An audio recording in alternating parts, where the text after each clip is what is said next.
I know I'm biased. Every human is biased.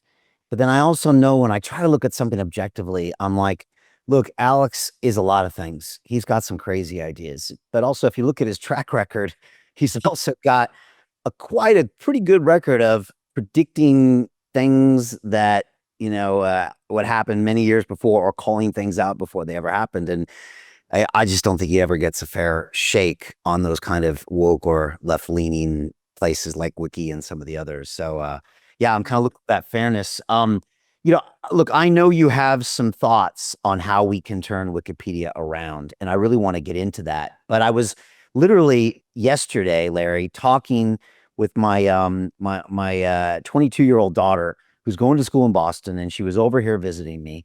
And Wikipedia came up. I'm not exactly sure how, and I brought up the Grokpedia.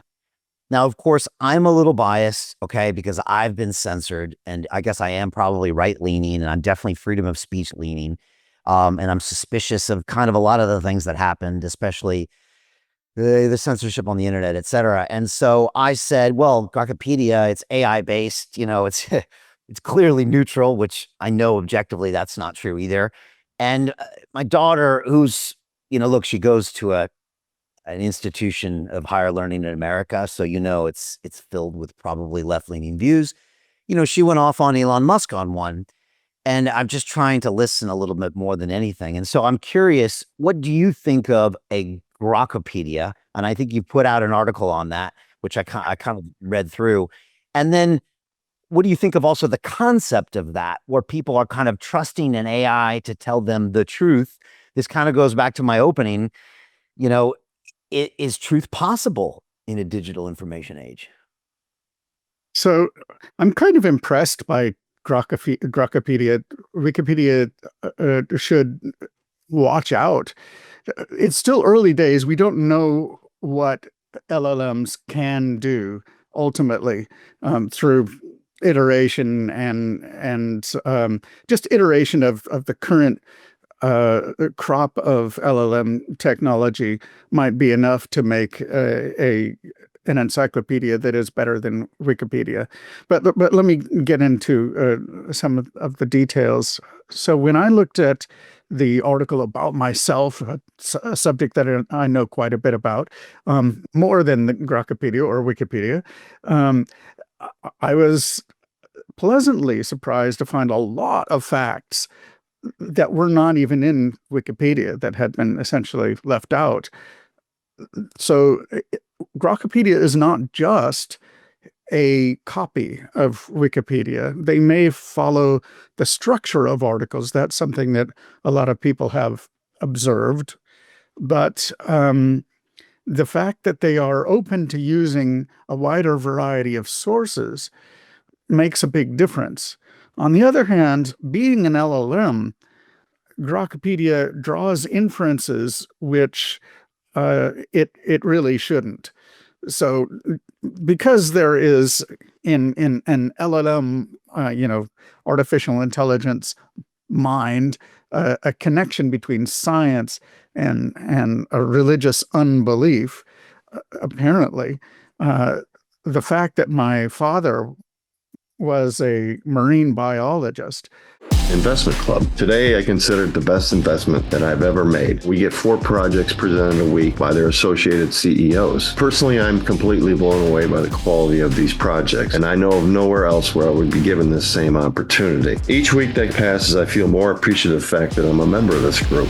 The vibe was just tremendous. Everybody's on the same wavelength. We just clicked. Everybody listened to each other, enjoyed their company. It was just magical, magical. Take action. Don't take my word for it. Due diligence you need to do. And I really hope that someday down the road I see you in the club. It far exceeded expectations, without question.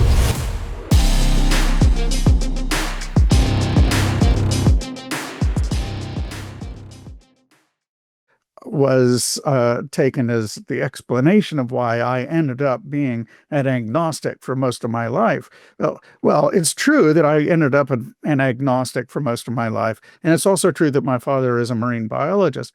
But Grokpedia, or the engine that generated the article, falsely, wrongly inferred that the one thing caused the other when they really had nothing to do with each other. And so it's interesting, a really interesting problem to figure out how to get rid of such bad inferences. There's a lot of problems right now. It is still early days. They didn't even go through the article enough times to catch all of the repetition. There's like 3 different introductions to my PhD dissertation in the article, just for example. So I've looked at a number of other articles, and that seems to be par for the course. The articles on Grokpedia are as well written as could be expected from an LLM. So they have a slightly predictable, slightly turgid, long-winded style. It's readable enough, but you wouldn't want to read through the whole thing. It would be quite a chore. But then that's also true of Wikipedia. So it's not really doing worse than Wikipedia in that respect. But I will say this, they've grown already by their own account. I don't know if it's really true, from 800,000 articles to 1.8 million articles, which I can tell you is quite an achievement. Obviously, they've put some very talented people to work on the project. So, given Elon Musk's track record, it's not surprising at all. There's one other thing that I wanted to say about Grokpedia, and that is that I took the introductory sections of articles on 10 different topics, and I from Wikipedia and Grokpedia, and I fed them both to ChatGPT, a neutral third party, and I had ChatGPT rate the bias of the 2 different articles, not telling I did some massage to make sure that it couldn't say which was which. In fact, I didn't even say that it was from Grokpedia and Wikipedia. Okay. On average, the bottom line is the Grokpedia articles were considerably more neutral than the Wikipedia articles. Now, these are political hot button topics where the Wikipedia articles are all very much biased. And Grokpedia, in a couple of cases, took the opposite tack, essentially, and was biased in the opposite direction. But for the most part, it was simply less biased. Perhaps we should talk a little bit about the very idea of neutrality versus objectivity. That's something that's a hobby horse of mine that I like to talk about. It's actually relevant today, I think. To continue watching the rest of the episode for free, visit our website londonreal.tv or click the link in the description below.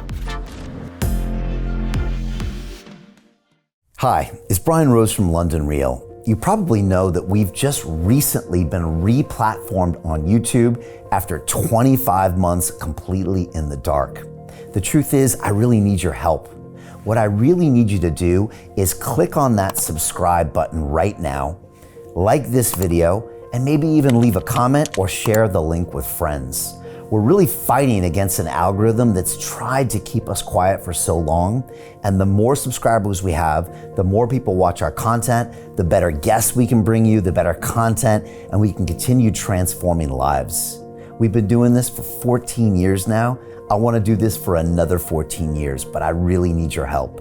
So click on that subscribe button, like the video, leave a comment, share this, and we're going to continue to bring you more and more great content.